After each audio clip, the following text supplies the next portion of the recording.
sort of roadmap in our minds was way too big to actually realize in practice with the kind of resources that we had. We got seed funding, we got a little over $1 million in seed funding. Then it was a little bit more practicable, like so a lot of the kinds of ideas we could start to put into practice. But there was so much, right? So we were trying to be a bit driven by customer needs as well. So we had one early customer that drove like us trying to get very big graphs and less on the sort of incremental, like how do you actually create those graphs in the first place. I'm Gavin Mendel-Gleason. I'm the CTO of Terminus DB.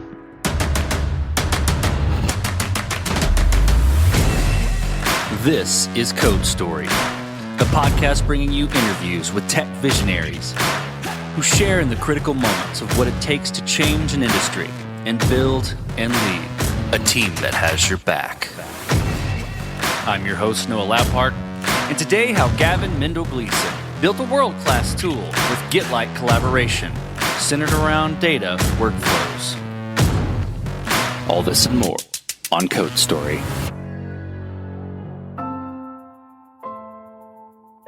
When asked what he does for fun, Gavin Mendel-Gleason likes to program for fun. He builds stuff in his spare time as tech dominates his life. But outside of tech, he has 2 daughters, and his family enjoys spending time outdoors, specifically in the Alps. At Trinity College in Dublin, Gavin and his teammates were working on a project that required the storage and relation between loads of complex datasets. During this project, they decided to create a better kind of database to help solve these sorts of problems. This is the creation story of Terminus DB.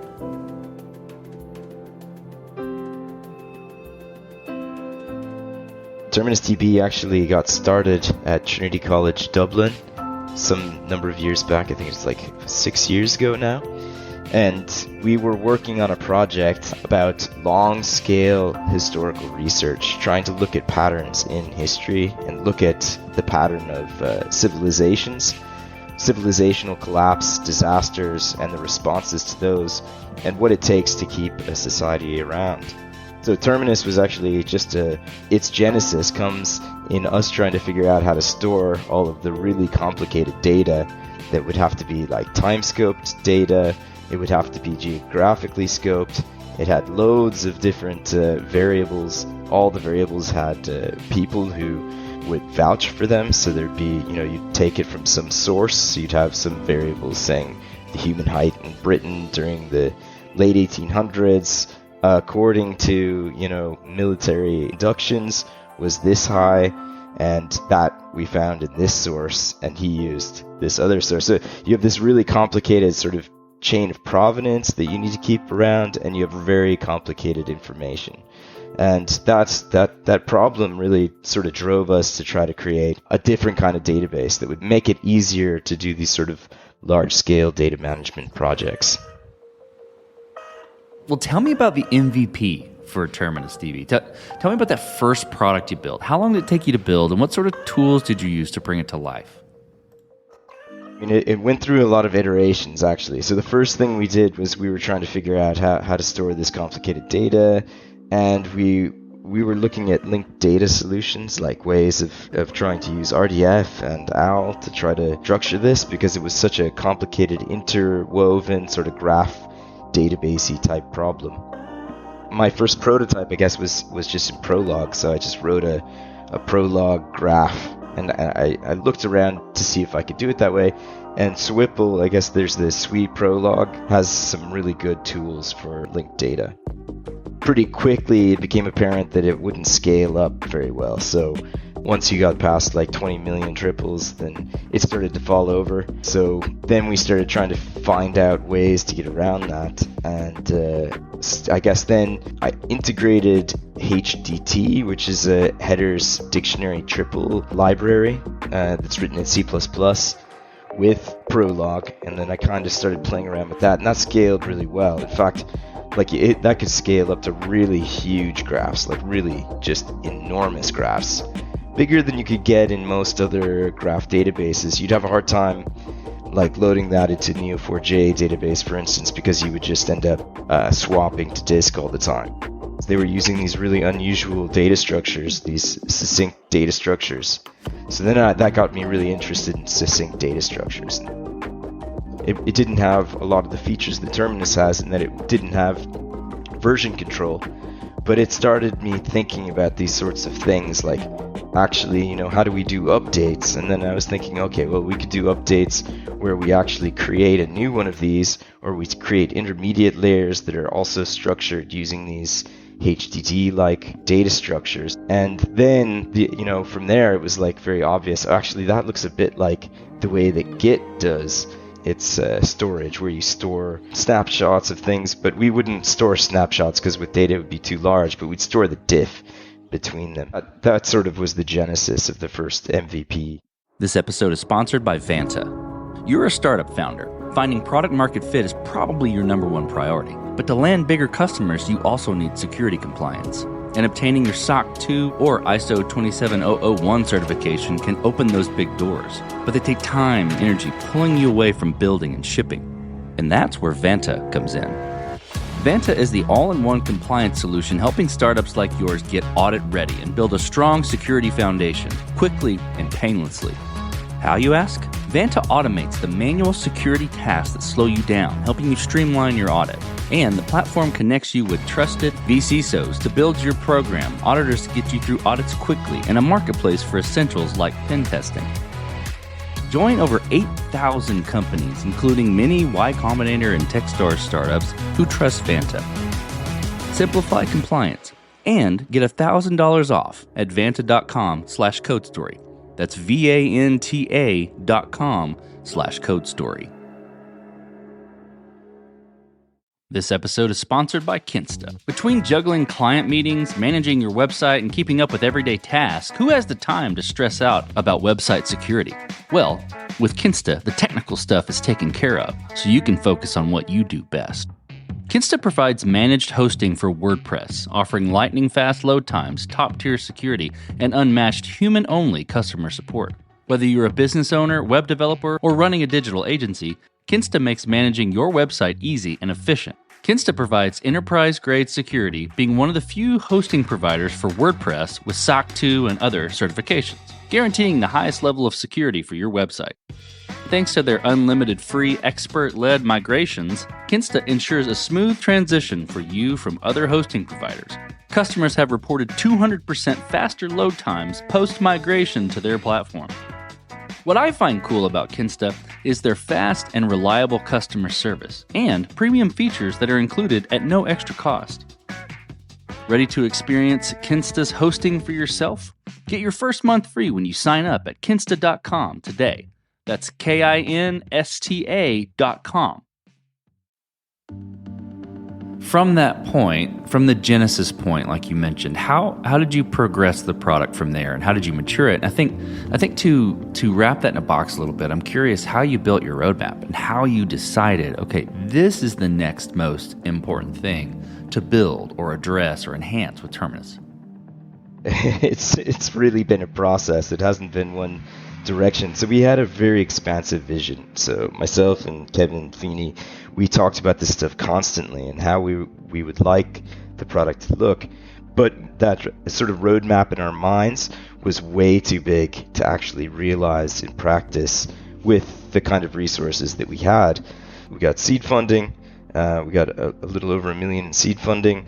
Then it was a little bit more practicable, like so a lot of the kinds of ideas we could start to put into practice.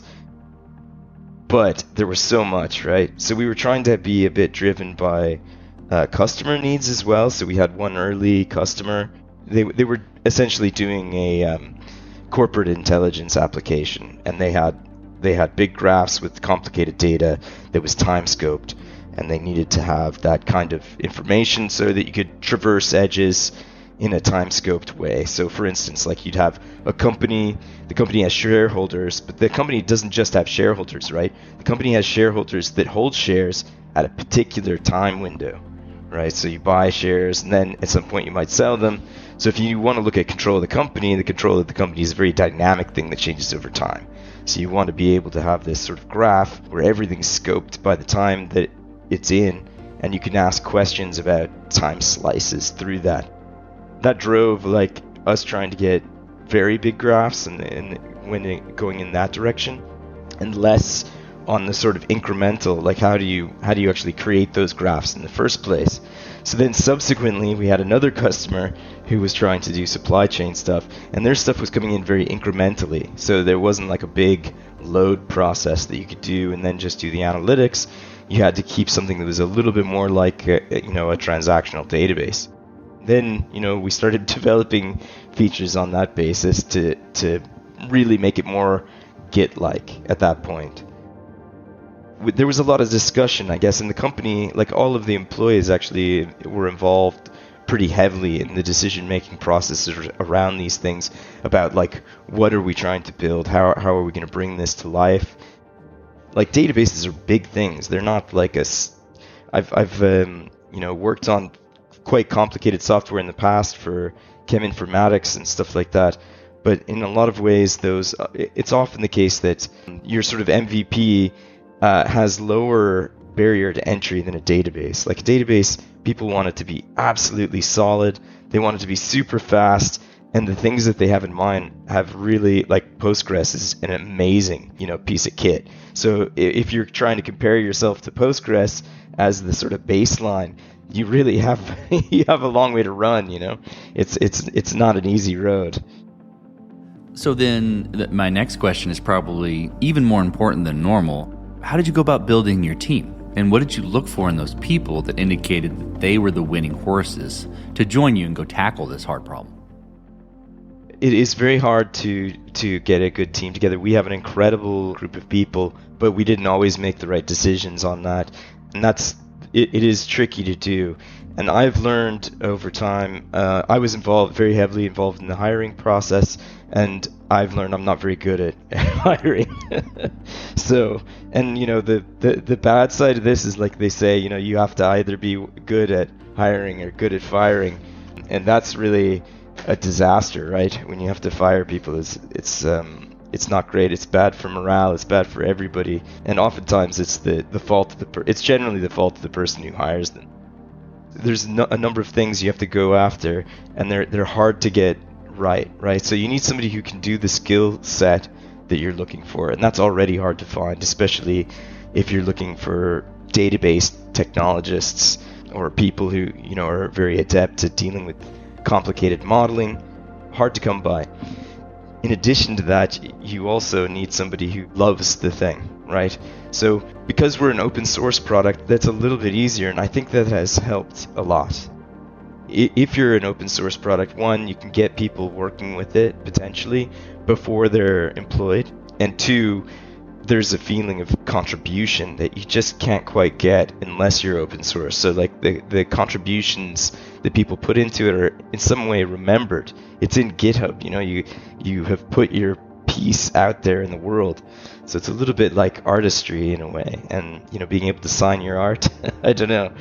But I think people who are really interested in writing difficult code and beautiful code can be quite invested in that, and I know I am. I mean, it really drives me. I want to create something beautiful. So that's what you have to also look for, is the people who are not just there for the job, but trying to create something beautiful. Given you got to get a database right out of the gate, right? I'm curious where you'll take this question, but let's talk about scale. So did you build this to scale efficiently from day one, or have you been fighting this as you've grown and gained traction? Oddly, we were very scalable on day one, and then we got unscalable by adding features. And now we're regaining that scalability that we had on day one. So the simplest example, without all of the features, we could scale it. I don't know. We were ingesting data on it up to about 1 billion triples and we were running 48 processors simultaneously, and then we had this giant memory image, and everything's really great there, but you couldn't update it, and every time you wanted to change something you had to do a full upload. So in some ways, it was very scalable. In other ways, it wasn't like a transactional database. So making it more like a transactional database and then having the sort of Git-like features slowed us down a bit, and we're still in the process of recovering that. So, but two of the things, like the first iteration, we were using HTT, which is like this C++ library. And one of our engineers, Matthias, he's a Dutch engineer, he wrote a Rust proof of concept for this library. And we were immediately very interested because we had some seg faults in the HTT library, and like parts of it were supposed to be reentrant, but actually weren't. It was very, very difficult to track them down. Like we put locks in places, and you'd be dancing around trying to find out what's going wrong. And we have had much better experience with Rust, being able to multi-thread, being able to really scale up, getting high speed, similar speeds to what we had in C++, but also much greater safety. So that helped us in that sort of transition. At the moment, we're still in the process of like really trying to get it up to Ferrari speed, which is where we want it to be. But that process has been like, it's pushing things down into Rust. So we have an orchestration layer that's done in Prolog, and a lot of the things that slow us down, we like find out where the greatest time is spent and then push it down into Rust and then try to optimize that. So that's been the forever process, and I think it'll be the process of the next 2 years is really going to be looking to really get this up to analytics scale where people can seriously use it for gigantic graphs, but then also get features on top of that. That's a powerful statement as someone who cut his teeth on C and C++, that Rust is as powerful, or getting up to the place that is as powerful as C++. That's a big deal. Yeah, no, it's huge, and I was really impressed. The ideas that go into Rust are very interesting, and so I was always interested from a sort of computer science theoretical view, but I didn't think about actually adopting it until Matthias had written that prototype implementation. And, I had just been fighting with this HTT library, chasing down bugs day and night for weeks. At some point, when I saw this, I was like, okay, yeah, let's do this. Let's do this, try it out, see if we can make it work. And, I've never looked back. That was a great decision. Okay, so then, as you step out on the balcony and you look across all that you've built, what are you most proud of? At the present moment, I guess that we can use the database. We have a project that we're working with called CAMS, which is the Critical Assets Management System that we've been doing with Arise US, which is the UN Disaster Response Project's affiliate, trying to help Caribbean nations and other small developing nations deal with the impacts of climate change. They have some very graph-like problems where they're trying to look at the way that their assets relate to each other, which ones depend on which other ones. So there's a dependency chain problem. We participated in this project, and we helped a lot to try to get them a working project in Dominica, which is a Caribbean country, and we're going to have another pilot project, I believe, in Costa Rica. And that I'm quite proud that we were able to get the database to a point where we could really feel comfortable deploying it for real use cases like this that can help people. Let's flip the script a little bit. Tell me about a mistake you made and how you and your team responded to it. We got an early customer. We had an early customer, and we offered them a deployment, and we just weren't ready. The database wasn't at a point where we could scale up to their needs. So we were trying to backfill like crazy. And then sort of halfway through that process, I think there was a sense, we should just give up. And we kind of only halfway, we had 1 foot in continuing the project and 1 foot in continuing development on the roadmap. And I think that was a mistake. I think we should have gone 2 feet in and just made that customer the absolute happiest customer. We would have had to lay it a little bit in terms of it would have been a little bit of a diplomatic mission as well to keep them okay with it, keep them sweet. But it would have helped because it would have sped up our attention to the problems that we face in industrial deployment. And we've really worked out a lot of those issues at this point. Many of them are still there, though. Some of them are still there, but we would have done it quicker if we just tried to go in with 2 feet. So I'm really of the opinion that, you have to use these things in anger on real scenarios to really get a feeling for where the pain points are. So, okay, let's switch to you, Gavin. Who influences the way that you work? CEO, CTO, architect, person, any person you look up to, and why?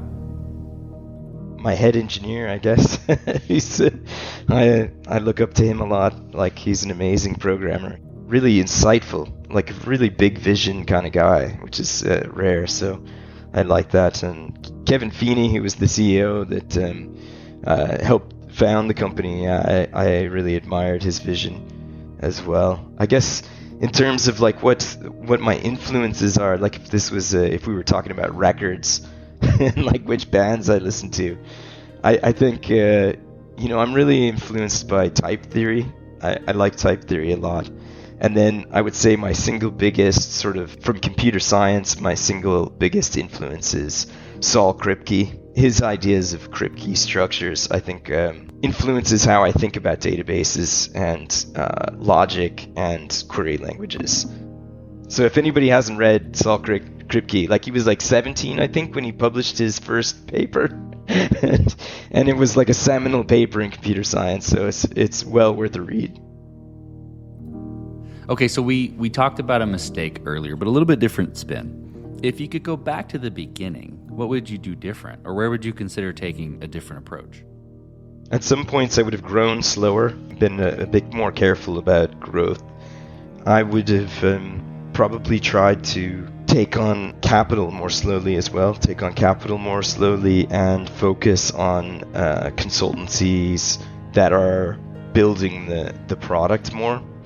And I think that that's a good way to keep you honest about the features that you're building. Because there's this problem, like if you have capital, you can try to guess, and then you try to get feedback from the consumer, but it's often best just to be your own consumer.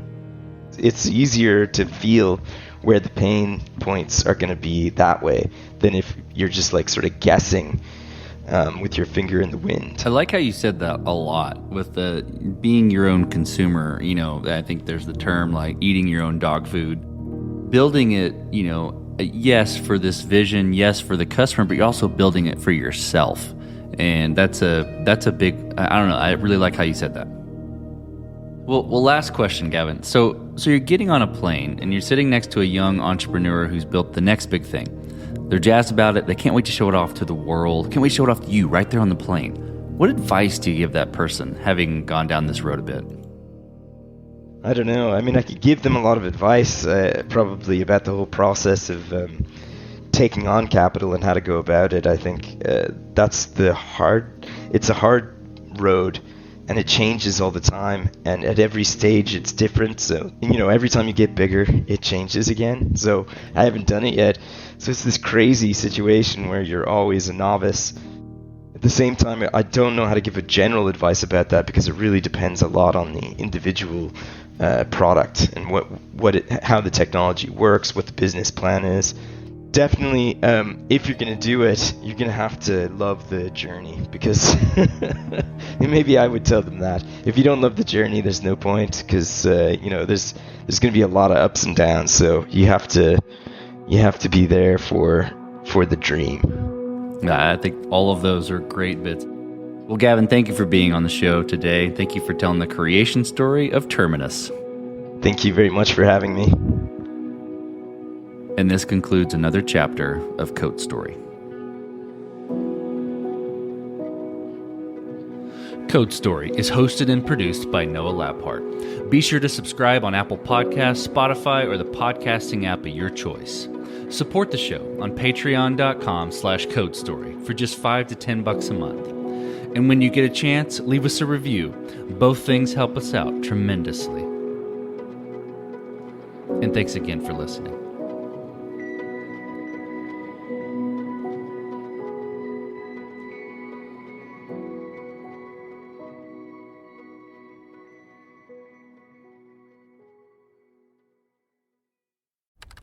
Business taxes. Was stressing about all the time and all the money you spent on your taxes.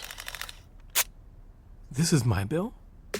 Now Business Taxes is a TurboTax small business expert who does your taxes for you and offers year-round advice at no additional cost, so you can keep more money in your business. Now this is taxes. Intuit TurboTax. Get an expert now on TurboTax.com/business. Only available with TurboTax Live Full Service.